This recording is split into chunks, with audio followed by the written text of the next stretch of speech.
Recebi um novo coração do Pai, coração regenerado, coração transformado, coração que é inspirado por Jesus. Como fruto deste novo coração, eu declaro a paz de Cristo, te abençoo, meu irmão. Preciosa é a nossa comunhão. Somos corpo, e assim bem ajustado, totalmente ligado, unido, vivendo em amor, uma família, sem qualquer falsidade, vivendo a verdade, expressando a glória do Senhor, uma família, vivendo o compromisso do grande amor de Cristo. Eu preciso de ti, querido irmão, precioso és para mim, querido irmão. Só pra te adorar e fazer seu nome grande, e te dar o louvor que é devido. Estamos nós aqui só pra te adorar e fazer seu nome grande, e te dar o louvor que é devido. Estamos nós aqui. A honra, a glória, a força e o poder ao Rei Jesus, e o louvor ao Rei Jesus. A honra, a glória, a força e o poder ao Rei Jesus, e o louvor ao Rei Jesus. Eu preciso de ti, querido irmão, precioso és para mim, querido irmão. Graça e paz, irmãos. É uma oportunidade de Deus mais uma vez que nós estejamos juntos. Espero que esteja tudo bem com você e com a sua família. Mais uma semana que passamos aí na expectativa do retorno à normalidade. Continue orando por isso. E o mês de maio, como eu disse na semana passada, a Igreja Presbiteriana do Brasil trata do tema família. E hoje, mais uma vez, nós vamos falar sobre o tema família. E eu quero falar sobre uma família perdida. Esse é o tema do nosso sermão, uma família perdida. O texto que nós vamos usar é o capítulo 7 do livro de Josué. E o tema que eu apenas quero deixar aqui para o nosso sermão se encontra no último versículo do capítulo 7, versículo de número 26. E levantaram sobre ele um montão de pedras que permanece até o dia de hoje. Assim, o Senhor apagou o furor da sua ira, pelo que aquele lugar se chamou o Vale de Acor até ao dia de hoje. E levantaram sobre eles um montão de pedras, que permanece até o dia de hoje. Assim o Senhor apagou o furor da sua ira, pelo que aquele lugar se chamou o Vale de Acor até ao dia de hoje. Esse Vale de Acor significa confusão, significa infelicidade, significa desgraça. A ideia aqui é falar sobre uma família perdida, não é? E que foi aqui dizimada nesse lugar de confusão, de infelicidade, de desgraça, que foi o lugar de julgamento desta família. O contexto do texto todos conhecem. Josué, ele tinha o desafio de conquistar a terra prometida, e o primeiro grande desafio foi superado, que era a cidade de Jericó, uma cidade com grandes muralhas, que foi vencida pelo exército de Israel, graças à intervenção de Deus. Como aquela cidade havia estado em juízo e receberia então a punição de Deus, tudo que havia naquela cidade foi condenado por Deus, e todos os utensílios valiosos seriam destinados ao tesouro do Senhor. Então, tudo que tinha de valioso iria para o Senhor, que estava dando a Israel a vitória, uma vitória impossível a uma cidade de tão grandes muralhas, não é? Fortificada. Deus deu a vitória, no entanto, não poderia se pegar aquilo que era valioso, aquilo seria separado para o Senhor. E eles entraram na cidade, conquistaram a cidade. Aí tinha uma segunda cidade logo em seguida, uma cidade bem menor, né? Uma situação bem diferente, que era a cidade de Ai.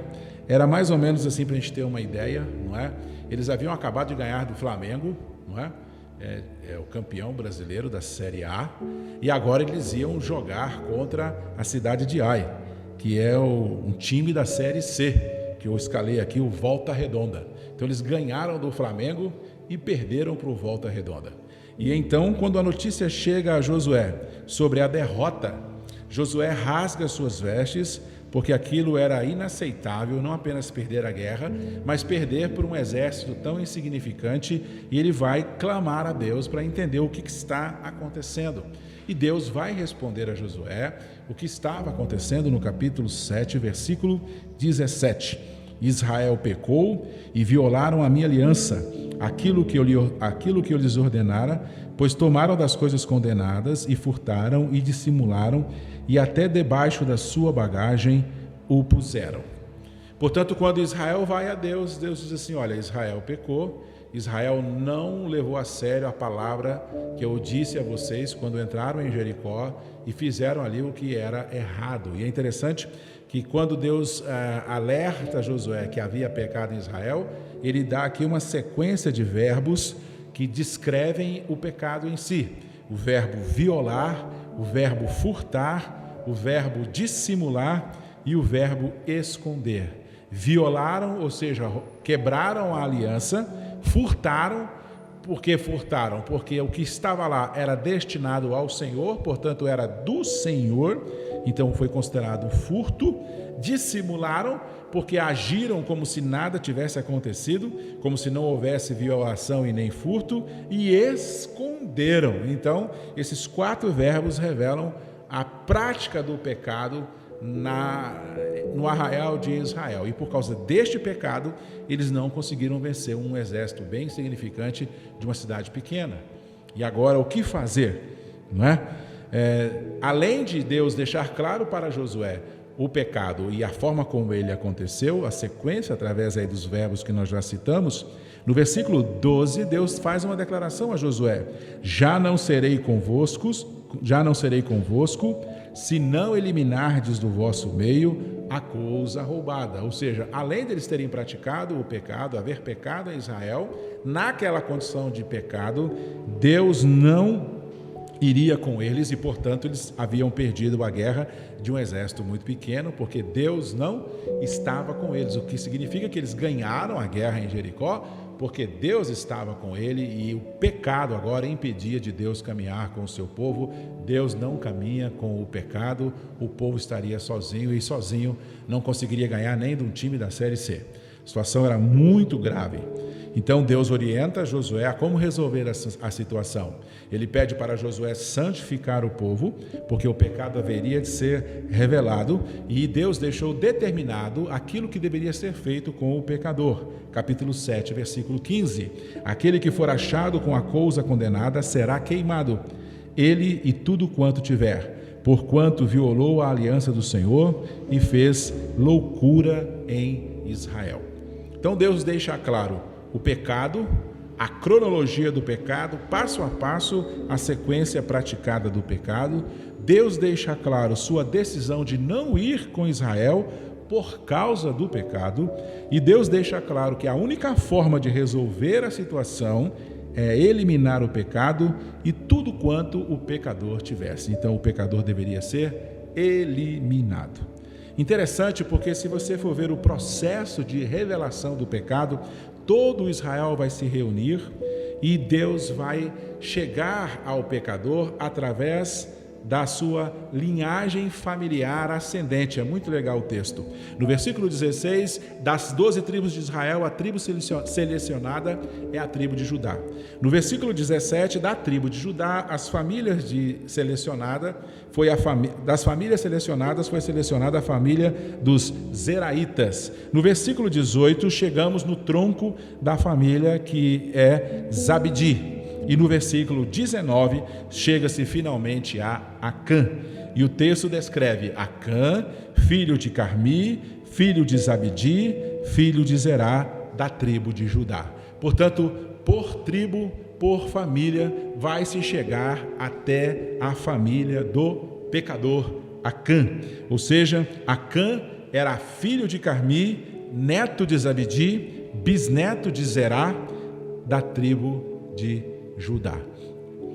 A aplicação do juízo, então, sobre o pecado, sobre Acã, sobre sua esposa, sobre seus filhos, sua família, seus descendentes, sobre tudo quanto ele tinha, haveria agora de vir sobre a vida dele. Portanto, Deus reúne todo Israel e, através de uma seleção de tribo, família por família, chegou até Acã. Você tenta imaginar a situação que o Acã ficou quando tudo aquilo foi reunido por causa do pecado e ele está ali achando que não vai rolar nada por ele, porque eu vou mostrar o porquê depois, e de repente separa a tribo de Judá. Ele fica um pouco assim, mas tudo bem. Daqui a pouco chega na linhagem da família dele, isso já começa a deixar ele mais preocupado. Daqui a pouco chega no tronco da família dele e finalmente chega a ele. Não tem como ele fugir, não é, dessa revelação do pecado. Portanto, é interessante que o pecado acontece na vida de Acã.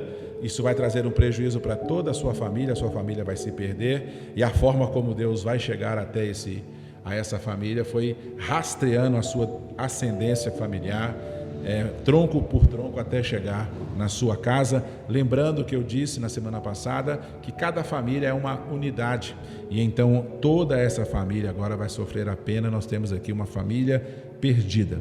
E antes de você questionar, poxa vida, mas a esposa e os filhos e tudo quanto ele tem, não poderia apenas ele morrer? Se você for olhar o versículo 24, esse Acã, ele não é um cara pobre, ele não é um cara sem recursos, ele está no exército guerreano, mas a Bíblia diz no versículo de número 24, então Josué e todo Israel com ele tomaram a Acã, filho de Zera, a prata, a capa, a barra de ouro, não é?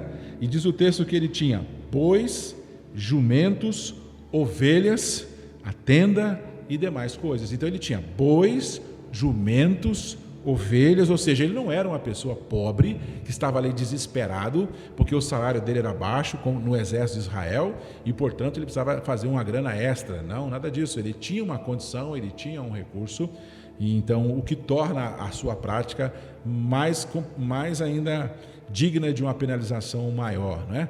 E se você continuar investigando o texto, para você não questionar a aplicação do juízo sobre ele e sobre toda a sua família, se você for no versículo de número 5, diz o texto assim: os homens de Ai feriram deles uns 36, e aos outros perseguiram desde a porta até as pedreiras, e os derrotaram na descida, e o coração do povo se derreteu e se tornou como água.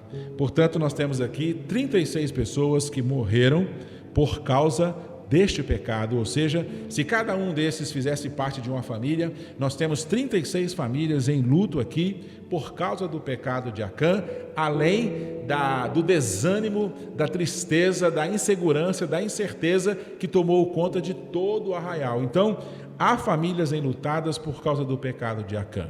Não é? E você deve se lembrar que naquela época, olho por olho, dente por dente, você paga a morte com a morte, portanto não tinha como ele escapar e a sua família escapar, porque haviam morrido 36 pessoas também. Antes ainda de você pensar em questionar, todos eles foram avisados. Se você for para o capítulo 6, do versículo 17 ao versículo 20, diz o texto assim: porém a cidade será condenada, ela e tudo quanto nela houver. Somente viverá Raabe, a prostituta, e todos os que estiverem com ela em casa, porquanto escondeu os mensageiros que enviamos. Tão somente guardai-vos das coisas condenadas, para que, tendo-as vos condenado, não as tomei. Tendo-as vós condenado, não as tomei. E assim tornei maldito o arraial de Israel e o confundais. Porém, toda a prata e ouro e utensílio de bronze e de ferro são consagrados ao Senhor, irão para o seu tesouro. Então eles foram informados que não deveriam fazer, mesmo assim ele fez. Ele não era um homem pobre, ele tinha recursos, ele tinha condições, ele não precisava daquilo que ele roubou, não é verdade? E se você for prestar atenção no texto, enquanto eles estão entrando na cidade, apenas uma família vai se salvar.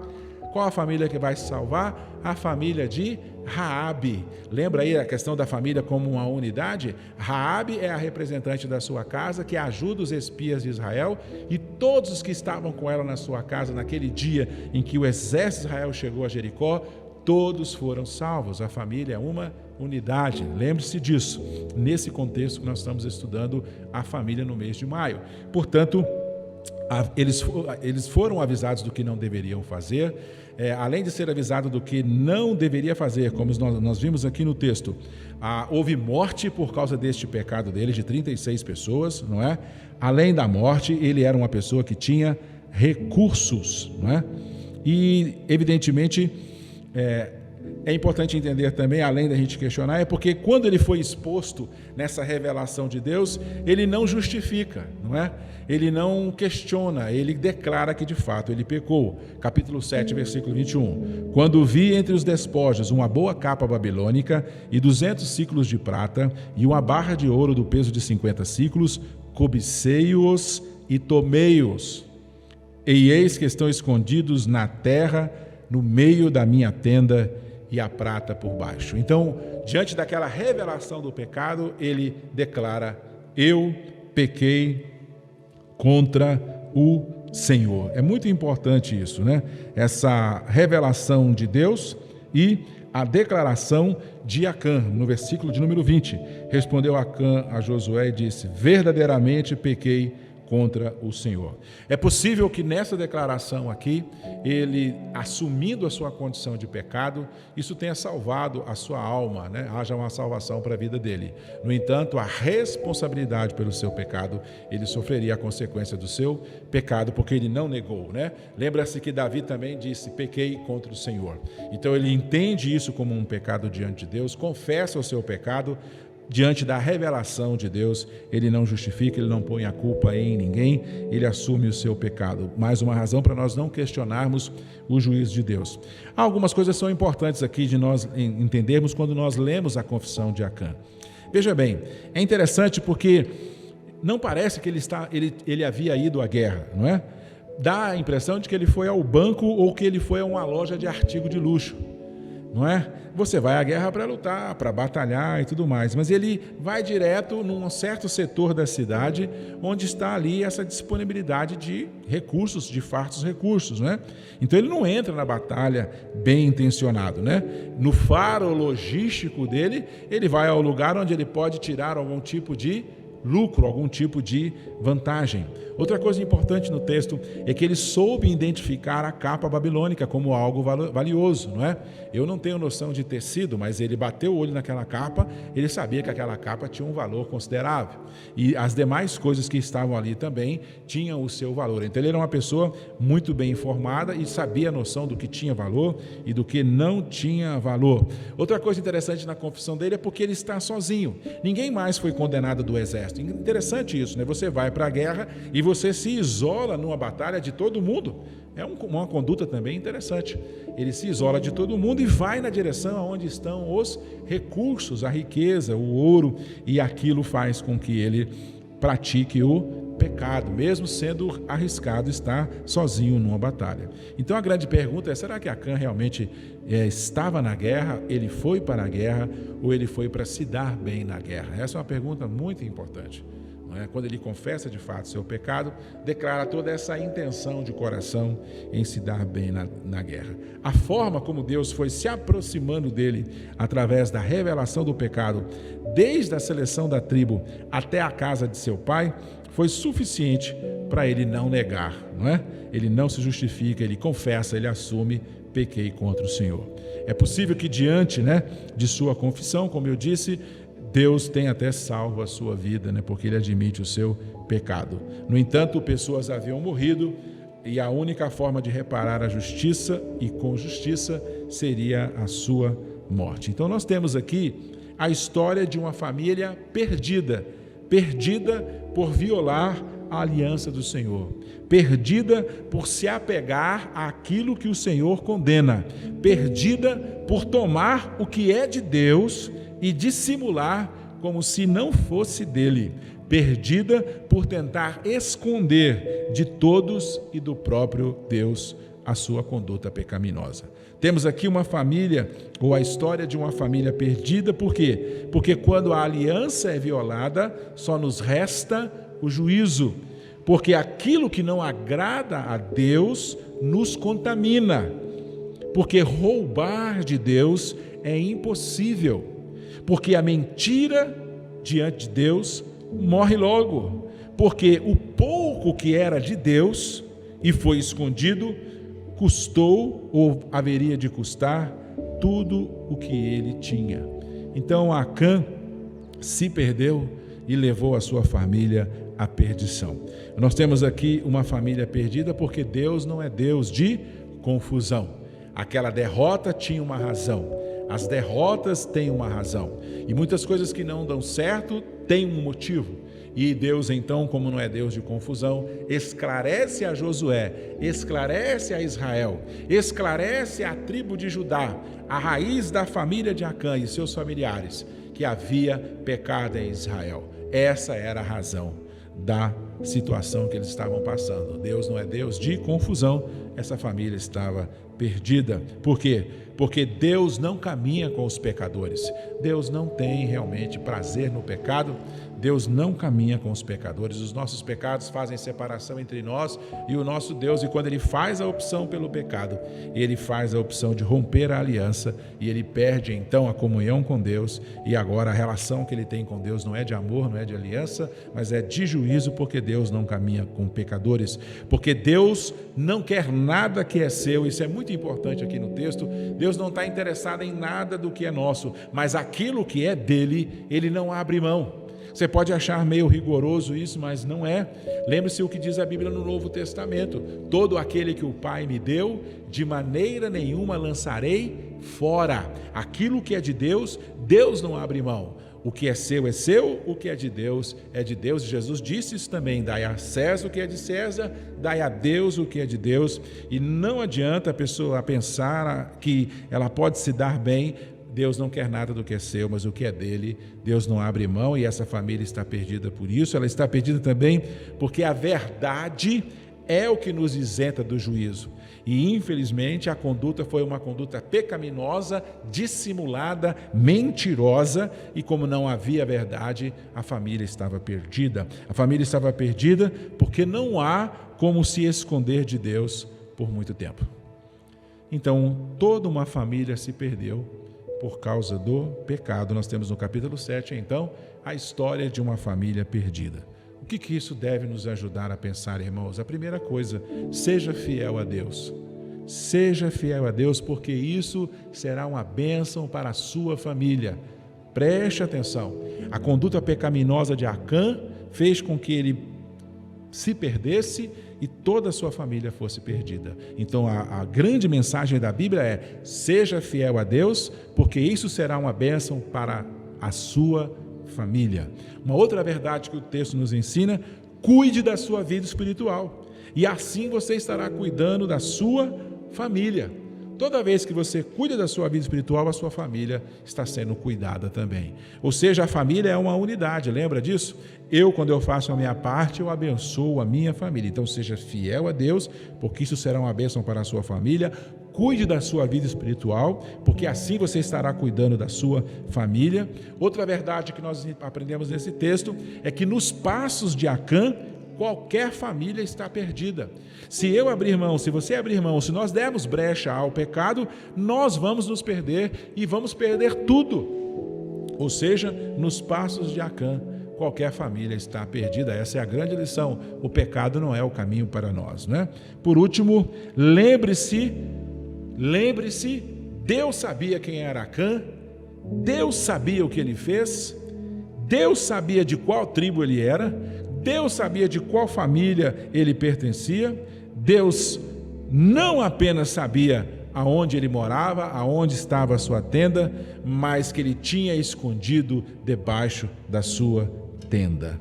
Ou seja, numa multidão aproximadamente de 850 mil pessoas, temos apenas uma família perdida. Uma família que praticou o pecado e achou que no meio dessa multidão Deus não haveria de levar em conta, Deus não haveria de considerar. No entanto, há uma família perdida no arraial, há uma família na prática do pecado, e enquanto estiverem em pecado, eu não vou com vocês. Enquanto o pecado não for eliminado, eu não vou com vocês. Deus sabe aonde nós estamos, Deus sabe dos nossos pecados, e a nossa família pode correr risco se a nossa conduta for uma conduta pecaminosa. A minha oração é que você faça parte da multidão de famílias que ficaram de pé no dia do juízo, não é? Todas as demais famílias estavam ali isentas de qualquer condenação, porque todas estavam em obediência à palavra de Deus. E esse é o grande desafio para nós, né? Estarmos em obediência à palavra de Deus, não importa se moramos num país de 200 milhões de pessoas, não importa quantas famílias esteja tenha o Brasil, tenha o nosso bairro, tenha a igreja, nós temos que fazer parte das famílias que ficarão de pé no dia do juízo, que não abre mão da verdade e que não deixa o pecado entrar, e que não negocia, e que não abre mão, que não viola, que não furta, que não dissimula, que não esconde, mas que obedece a Deus. Não espere, irmão e irmã, Deus chegar na sua casa. Não espere Deus chegar na sua casa. Coloque a sua vida em ordem agora, não é? Peça perdão pelos seus pecados agora. Porque quando Deus vem, Ele vem e Ele virá, Ele vem para colocar as coisas em ordem, e aí não adianta você querer justificar, né? Você estará debaixo do juízo de Deus. Então não espere Deus chegar na sua casa, coloque a sua vida em ordem. E a minha grande palavra para nós como famílias, nesse período de pandemia, é que nós temos uma oportunidade de fazermos um concerto com Deus. Confesse os seus pecados, ore pelos seus familiares. Lembra lá de Jó? Ore pelos seus familiares. Conserta a sua vida com Deus, coloque a sua vida diante de Deus, seja fiel a Deus, e então toda a sua família será edificada, será estabelecida, será abençoada. Se Deus não for a prioridade, se Ele não for a prioridade, qualquer família pode se perder. Hoje nós aprendemos aqui uma grande lição com uma família perdida. A minha oração é que nós estejamos no outro grupo, das famílias que não se perderam e que ficaram de pé no juízo de Deus. Senhor, nós te agradecemos pela tua palavra. Rogamos ao Senhor que perdoa os nossos pecados. Nos faça perceber que nós somos membros da nossa família e que a nossa conduta, a nossa fidelidade, a nossa vida espiritual protege a nossa casa, protege a nossa família. Faça com que essa verdade chegue no coração do nosso cônjuge, no coração dos nossos filhos, para que nós possamos, ó Deus, diante de qualquer calamidade, de qualquer situação, de qualquer juízo, estarmos de pé e estarmos isentos de qualquer condenação, porque a nossa vida é uma vida em obediência à sua palavra. Abençoa a tua igreja, abençoe cada família, Pai, em nome de Jesus Cristo, e que a graça de Deus, a comunhão do Pai, o amor do Pai, a consolação do Espírito Santo seja com todos, hoje e para sempre. Amém e amém. Deus abençoe você, uma excelente semana.